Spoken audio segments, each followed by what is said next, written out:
You're gonna be excited. You're gonna be ready to go. You're gonna be. Hold on, I'm trying to make this bigger. Ain't messing with me, I guess. Well. So to start, you're gonna be super excited, ready to go. With all the optimism in the world. You're gonna feel like you can't be stopped. You're running with the wind, and like you're gonna have what you call the beginner's luck. You're gonna start off, you're gonna seem like a couple trades are gonna hit. You might flip your account a couple like, oh man, like I know what I'm doing. But that's that false sense of confidence that a lot of people feel. But beginner's luck is really a true thing because you're not really uh you're not really thinking about all the intricacies that are coming into some of the moves that you're taking and some of the wins that you're getting.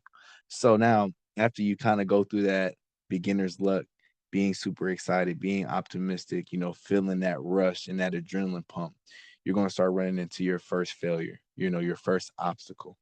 When you hit your first failure, maybe your first blown account, maybe your first big red day, just something that just goes against what you've been doing. That's when reality is going to hit you. And then you start realizing, like, oh, my luck is kind of over. Oh snap, my run is over. That's like a hot shooter. A shooter ain't gonna be hot forever. Sometime a shooter gonna get cold.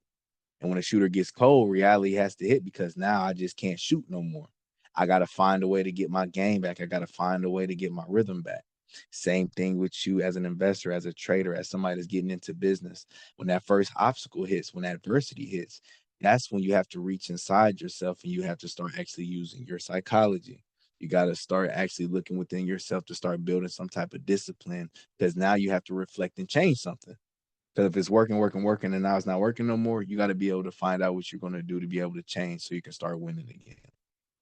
So now, some people go through that phase of failure. Some people get back right. Some people can't seem to get it right. And guess what? You start having that quitting little mentality. It starts lingering around you. It's not something that you're just gonna wake up one day like, all right, I'm done with this. This is gonna start lingering. It's gonna be the simple thing as, oh man, they making this almost impossible. Or it might come through a saying of like, oh my goodness, this seems like you can't win, or like this is damn near game. You start having little thoughts like that. You start watching your money start dwindling. It's like, man, I need to probably take my money out because I really need this. Those are kind of like forms of you building the quitting phase. Everybody goes through the quitting phase. I wanted to quit over 30 times. Trust me. I'm talking about it's been a couple times where I was on my knees, broken. Like, why? Like, I'm done. Like, I don't quit. There ain't no way. I done been there, done that so many times. And that's just the reality of it. And we have to understand that. But you get them thoughts of giving up, realizing that this is actually a little bit harder than what I thought.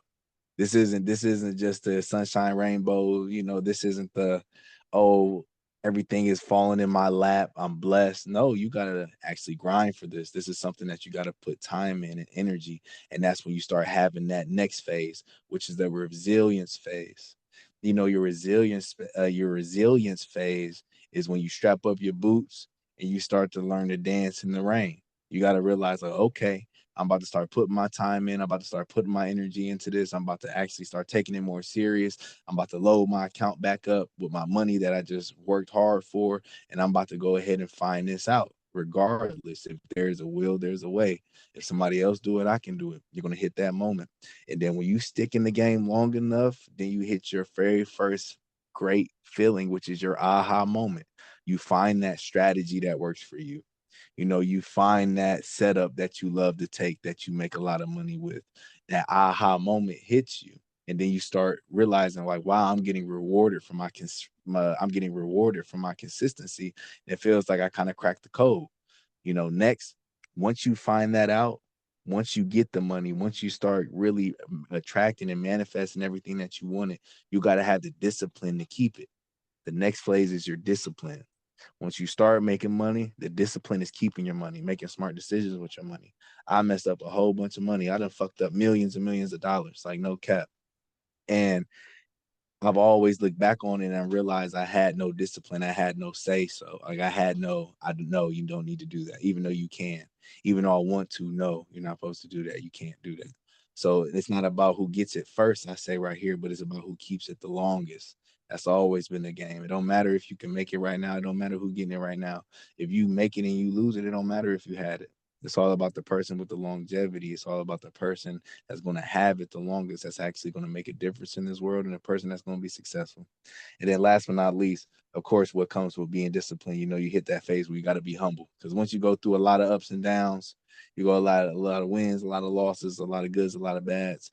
You hit that phase where it's like, you know what? I realized that even though some things is going right, I know this shit can go wrong. Or even though things is going wrong, I know things can bounce back and get right. So you got to have that humble phase, realize everything that you went through, and realize that everything that I'm doing well, it can be taken away. It can be snatched away from me, or, even though I'm down bad, things might not be looking good. I'm humble enough to know if I keep working, I'm gonna be blessed, by the grace of God, or, I might find favor in his eyes and I might get a blessing. But you gotta be humble.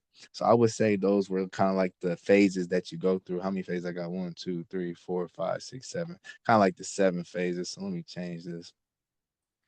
It's the seven phases that I went through, and that I feel like it's safe to say that I really feel like most entrepreneurs, traders, investors go through whenever you're trying to build something big. You go through these phases. Like nothing is just a ride to the top. You're gonna have ups, downs, ups, downs, ups, downs. That's how graphs are formed. Up, down, up, down, up, down. Nothing just goes straight up. Some things are exponential. It kind of, exponentially grows, but even that, you're going to have a long time before you get that first hump and you're able to start making that move up.